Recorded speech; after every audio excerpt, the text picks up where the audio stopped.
All right, we're rolling. Let's see what we can do with this today.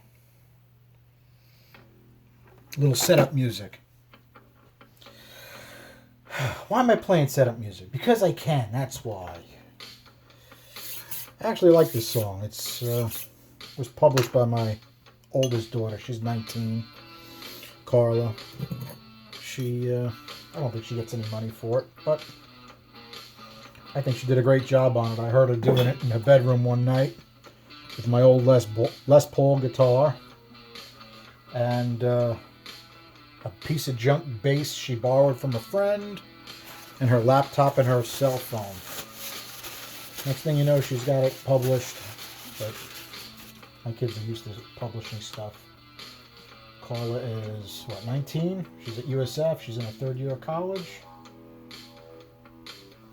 The reason Sophia isn't here helping me is because Sophia's really busy. Sophia's 16. She's in the third year of college. She was in Florida. They're able to do high school and college at the same time. So she finished college. She finished high school early.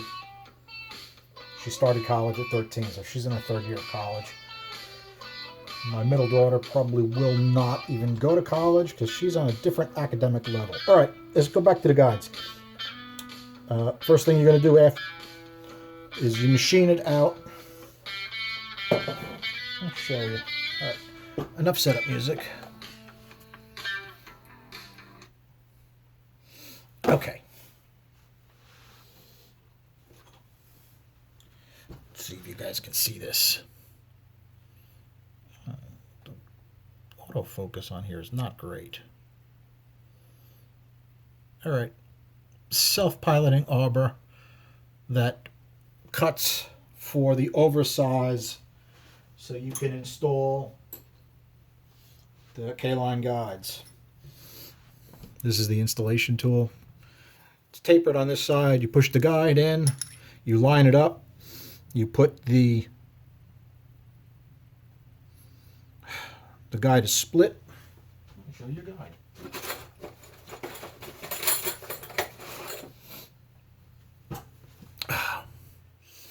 One side is, they call this a bullet nose. The poor camera's having a hard time. Okay, and you can see how the guide is split. And if you look inside, I don't know if you guys can see that, but it actually has a spiral down it for oiling. Okay, you would install, just push it in,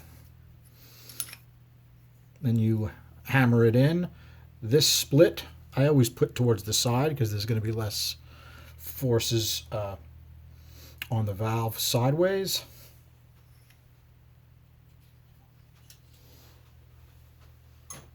After you install the guide into the head, use this little tool to trim the excess off.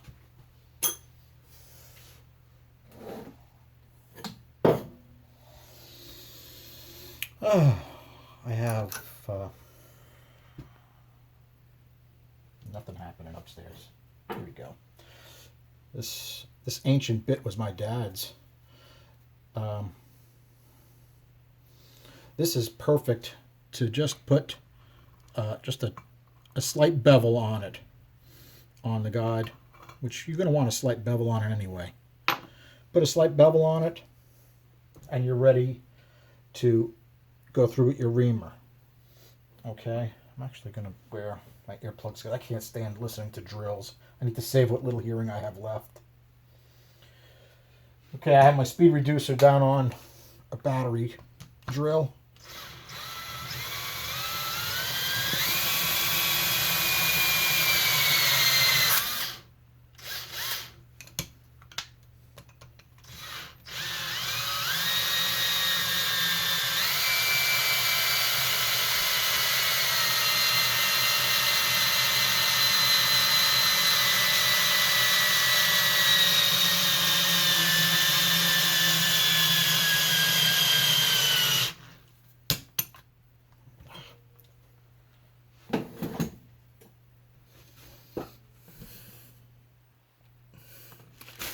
Okay, as you can see, the battery drill doesn't have didn't have the power to get it done. I had to go back and forth with the drills. I'm not going to waste your time with that, guys.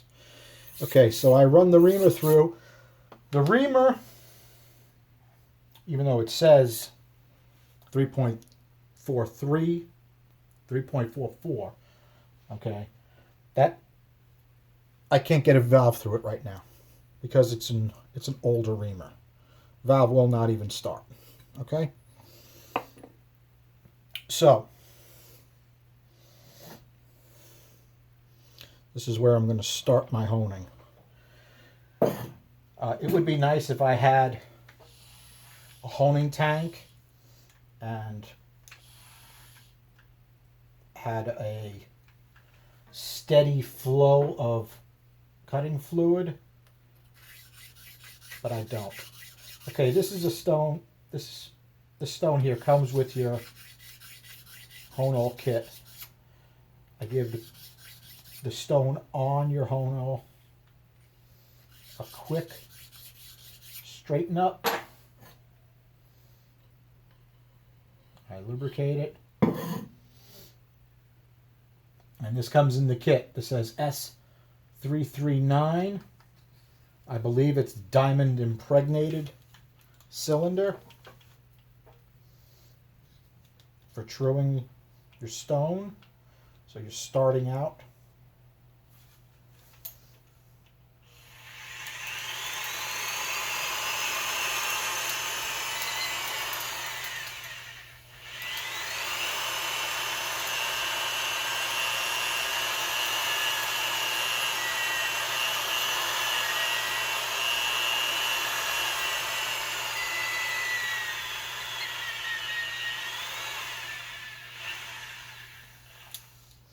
Okay, you can hear as it starts to warm up, the stone is going to start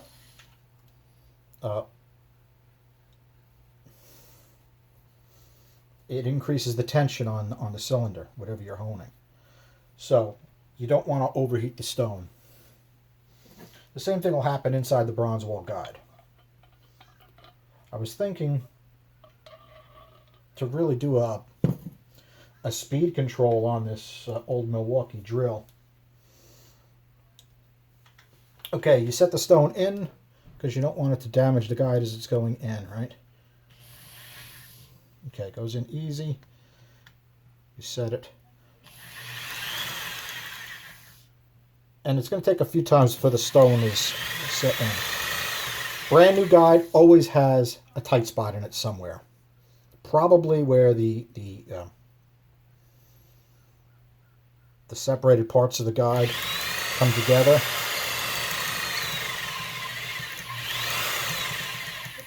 I was thinking doing a speed control for this drill would really help because I only want maximum speed.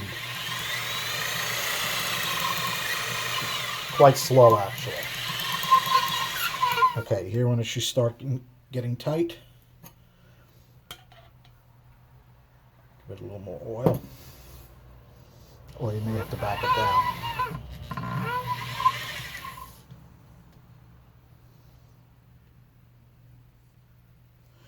Now, somebody asked for this video. I knew it would be boring as sin. Nothing I can do about it. No daughter's available to help me.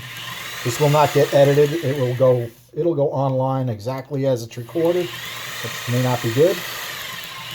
Sorry.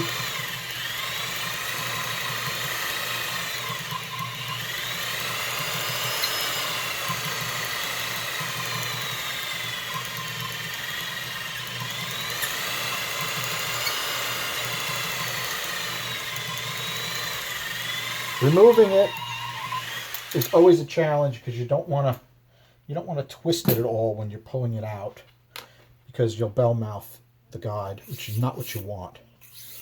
Okay, you want that guide to be as straight as you possibly can make it. Okay, I had an old valve here. Since I don't have a honing tank, what I wind up doing is I have an old valve that's got a good amount of wear on the stem that I use to clean out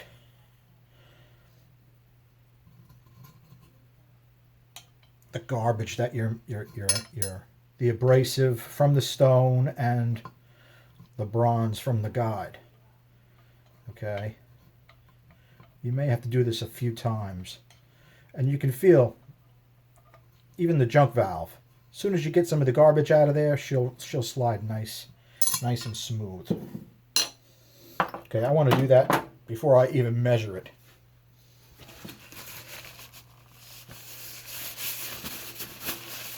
Okay, I got my P300 set up. Let's measure. Let's get that set to 0.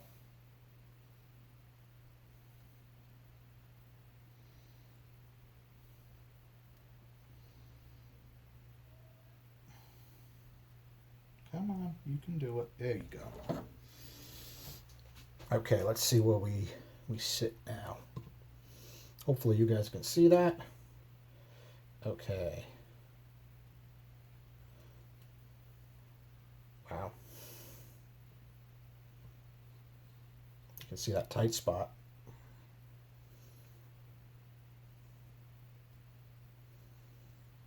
Half a thou, half a thou, half a thou, half a thou. Okay. All right, that was an anomaly. We're about a half a thou in already. I'm going to make these about 1.5 thousandths in. So I have another thousandth to go.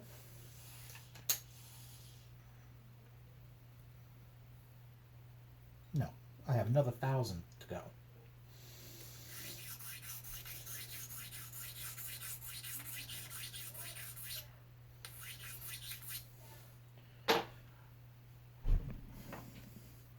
Oh, it was funny. After I did my first guide video, I was interested in who else does guides this way. I found 2 people that I respect that do it this way. I mentioned Larry, but I found 2 other people. Mark Jones, aka Vortec Pro. I know him from Speed Talk. Guy does great work. He has a very good YouTube channel. The guy runs amazingly fast with big block Chevy stuff that most people would throw away. The cylinder heads he does is amazing. And he does these guides 1.2 thousandths, which is what I actually used to run on them. These I'm setting up a little bit wider at 1.5 on the intakes. But that's exactly what I used to run. I used to run 1.2 on the intakes and 1.5 or 1.6 on the exhaust. And that's what he runs on a big block Chevy. You would think on a big block Chevy you would need a little bit more clearance because it's a bigger valve. Obviously it doesn't, because he knows his stuff.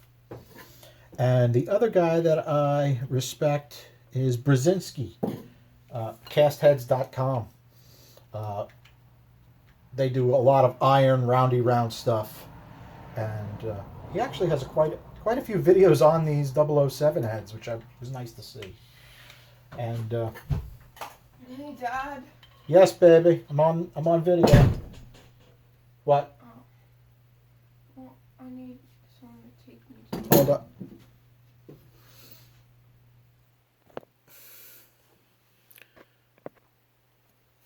Okay, back on task. Where was I?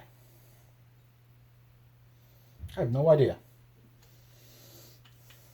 I think I was truing this, and I think I was ready to go back in. Okay. Brzezinski racing heads. So, roundy round stuff. 007 heads. They like to put bronze wall guides in them. Are you talking to yourself? Yes, I'm doing a video. Stress. If she knew I was having fun doing this, she'd want to put an end to it. Is that wrong I say things like that? I don't know. It's true. You have to make out that doing cylinder heads is a nightmare and you hate it. Otherwise she'll make you stop. I shouldn't say things. My wife is wonderful. She really is good. She puts up with me and all my BS.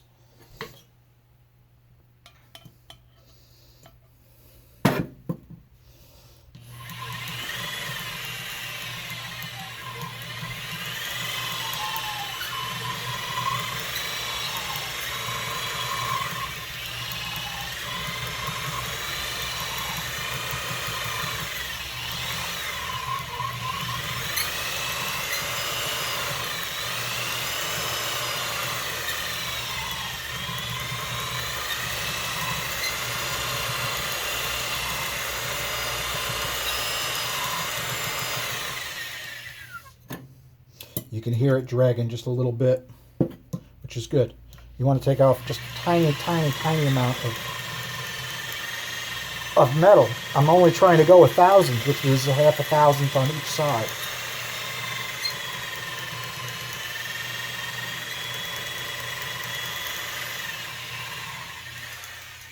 Okay, let's see where we are. Let's get some of the gunk out.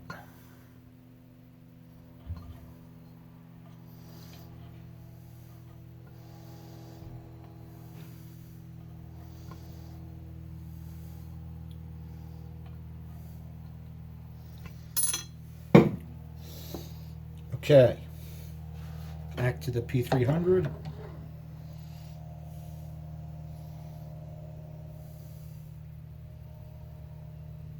Set back to 0.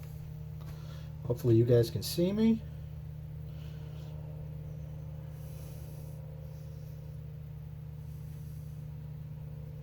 One 1.5, 1.5, 1.5.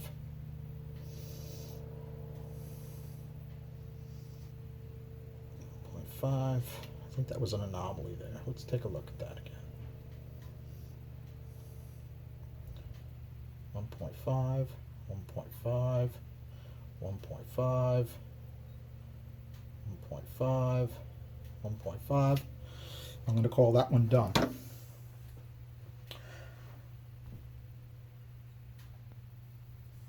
I did want to show you one other thing. I think it's interesting how it's designed, the hone all. It has two different pivots, right? In two different planes. So it pivots this way and it pivots this way. So if you're not holding it perfectly straight, which you're not going to be able to, you're not a mill, okay? It'll self-center. I did notice that the one that Mark Jones has, aka Vortec Pro, he has a longer arbor, which would have been great. I didn't even know it existed, but I think I may look into getting a longer arbor and stones. Even though this does work, this works great the way it is. I really have no complaints about this setup. Little expensive. The P300 is a little expensive. But guess what? If you're doing stuff and you really want it to last for a really long time, you want to get your valve job right on the money, it's tough to beat. It's tough to beat. Yes, it's going to take a long time. It probably takes 25 minutes each guide, maybe more. But once, and it's funny too when you put your pilot in and you do your and you know, I use old stone equipment. I have a Sioux valve seat grinding set. I think I bought it when I was in high school, so that's pre-83. I still have it. I actually have 3 other sets as well, because I figured I'd wear it out. Well, good luck wearing it out. Yes, you can wear out the motor I've rebuilt, and the stone holders do wear. Once they wear, forget it. You cannot get your valve job right on the money anymore. So you can only use them for roughing. So you do have to keep up with them. But the set itself, once you get the guide right, you put your pilot in and you set you open up to whatever size valve you're going to do, and you do your final, that's going to be really close, like within 1,000th. Most of the big head machines that are available cannot get that close. I believe Chad Spire, he has a beautiful seat and guide machine, and I think he hits every single one of his seats with a stone just to make them right on the money, which I think that's great. That's all I got. Thanks so much.